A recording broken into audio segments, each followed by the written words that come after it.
अस्सलाम वालेकुम नाज़रीन व हज़रात, आपको रोनमा टीवी में खुशामदीद कहती हूँ।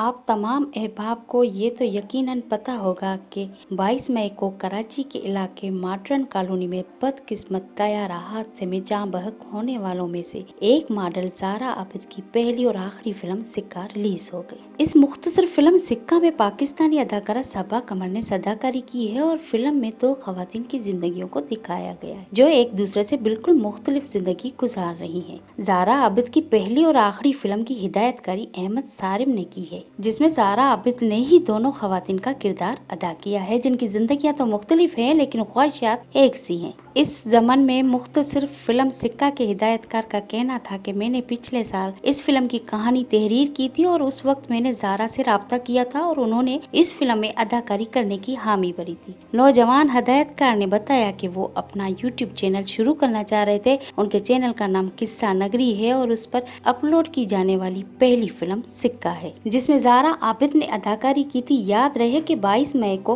पीआई का लाहौर से कराची आने वाला तैयारा रनवे से चंद सेकंड के फासले पर आबादी पर गिर के तबाह हो गया था, जिसके नतीजे में जहाज के अमले समेत 97 अफराद जाँ बहक हो गए, जबकि 2 अफराद मौजूदा तौर पर बच गए। कहा जाता है कि जो 2 अफराद हैं उन्होंने जहाज में से खुद को फेंक दिया, क्योंकि यहाँ ये कहावत सच साबित होती है कि जिसे अल्लाह रखे उसे कौन चखे। नाजरीन, उम्मीद करती हूँ कि आपको यकीनन ये वीडियो अच्छी लगी होगी, तो लाइक करें, शेयर करें और नए आने वाले अहबाब से गुजारिश है कि सब्सक्राइब लाजमी करें। अब आपसे इजाजत चाहती हूँ। अल्लाह हाफिज, फी अमान।